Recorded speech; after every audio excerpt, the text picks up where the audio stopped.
Rewind to the 1990s, when dial-up internet ruled, boy bands dominated the charts, and soda wars were raging harder than ever. Two soda brand giants were locked in an epic battle, each trying to out-fizz the other. Then, out of nowhere, a bold challenger appeared, ready to shake things up with a cheeky smile and a billionaire's backing: Richard Branson. That's right, folks. Virgin Cola crashed onto the scene with endorsements from Pamela Anderson, Kate Moss, and Naomi Campbell, adding some serious star power to its rebellious image. But even with celebrity backing, the brand couldn't escape its fizz-free fate. Today we are diving into the rise, the fizz, and the ultimate flatline of Virgin Cola. So grab your soda and let's rewind to an era when even soft drinks were rebellious.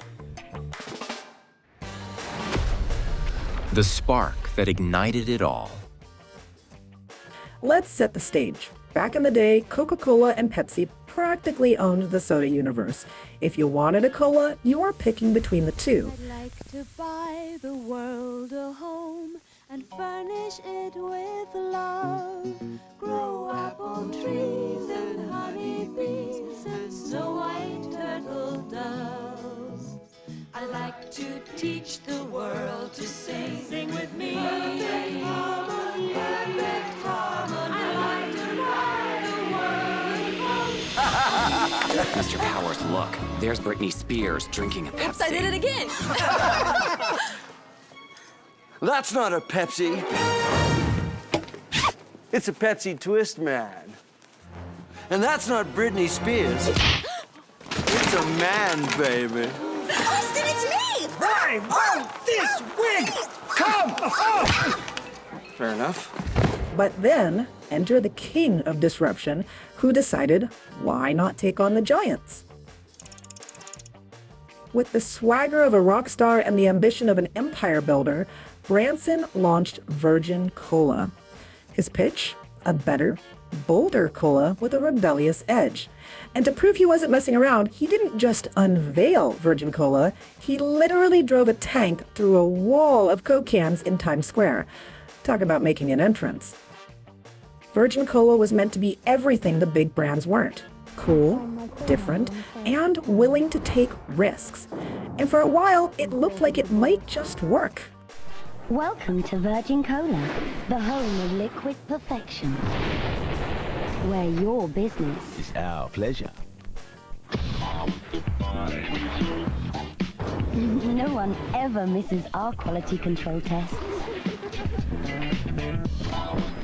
Even our bottles are drop-dead gorgeous.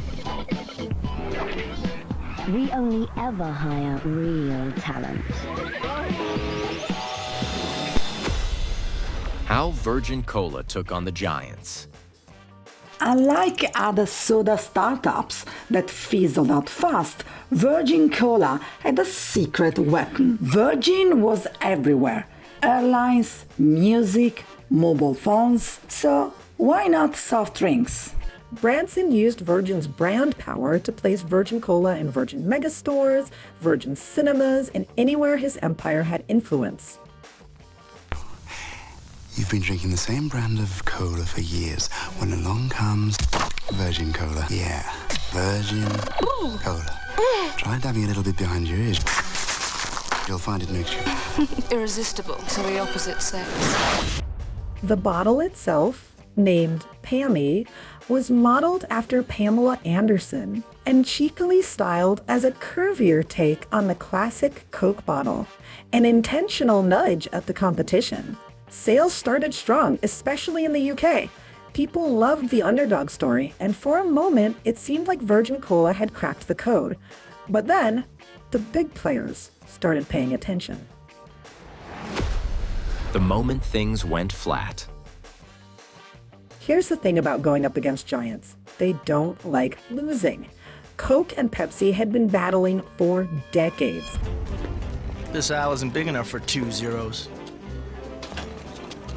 Anything you can do, I can do better. I can do anything better than you. No, you can't. Yes, I can. No, you can't. Yes, I can. No, you can't. Yes, I can. Yes, I can. Anything you can be, I can be greater. Sooner or later, I'm greater than you. Any note you can reach, I can go higher. I can sing anything higher than you. No, you can. Yes, I can. No, yes, you can. Is that all you got? I'm up to my knees in 0 calories. Pepsi to the max, so let's drink all of these. And when Virgin Cola came knocking, they slammed the door shut. Rumor has it that Coca-Cola used its power to block Virgin Cola for major retailers and fast food chains.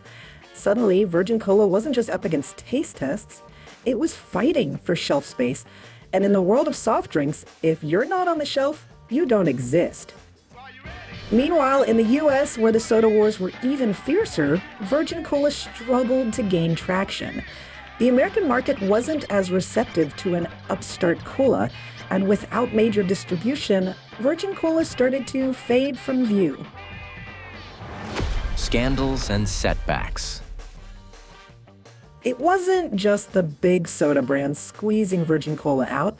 There were some missteps along the way, too. While the brand was rebellious, it lacked the deep marketing budgets of Coke and Pepsi. Virgin Cola didn't have a share a Coke moment or a Super Bowl ad that stuck in people's minds. And then there was the taste test factor. While Virgin Cola was good, it wasn't revolutionary. Consumers didn't find it different enough to ditch their beloved Coke or Pepsi. And in the cutthroat world of soft drinks, just good isn't good enough. The farewell tour. Virgin Cola was slowly losing its fizz. With limited distribution, aggressive pushbacks from competitors, and no groundbreaking innovation, it became clear that this color rebellion was running out of steam. It wasn't long before Virgin Cola had quietly disappeared from most markets. Branson himself later admitted that going up against Coke and Pepsi was one of his biggest business missteps. Most notable failure has been not knocking Coca-Cola off their pedestal. Virgin Cola? Virgin Cola. We had a good try. For a year or two, it looked like we were going to take Coke for everything they had. We were outselling them in Britain, in all the retailers that we were stocked. And we were outselling Pepsi. I then got a bit too big for my boots, and I arrived in Times Square with a Sherman tank from Britain. I crushed all these Coca-Cola and Pepsi cans. Cola was flying everywhere. And I then turned our Sherman tank's turret onto the Coca-Cola sign in the middle of Times Square. Anyway, Coke didn't take that too kindly. The next day in Atlanta headquarters, they got bagfuls of suitcases of money. They got a DC-10 on the runway at Atlanta. They filled it with SWAT teams. They arrived in England, and retailers suddenly became very wealthy, and all our Virgin Cola disappeared off the shelves. And they basically kneecapped. For real? Kneecapped us. Yeah. I mean, it was that quick. No, they kneecapped us. I mean, very, very systematically. And we did not know this was going on. I mean, I would ring up Tesco's and say, "What are you doing? You've taken Virgin Cola off all the shelves." And they would say, I don't know, they would come up with some excuse. But so it wasn't until about a year later that a lady arrived who announced to me that she was the new manager of Virgin Group at Lloyd's Bank, and we went out to dinner, and it turned out that she was the lady at Coke at the time who had been in charge of the kneecapping exercise, and now she was my bank manager, and I wasn't sure whether to strangle her or not. But the cola industry, it turned out, was not just about taste, it was about dominance, distribution, and deep pockets. The big question. So, what can we learn from the rise and fall of Virgin Cola?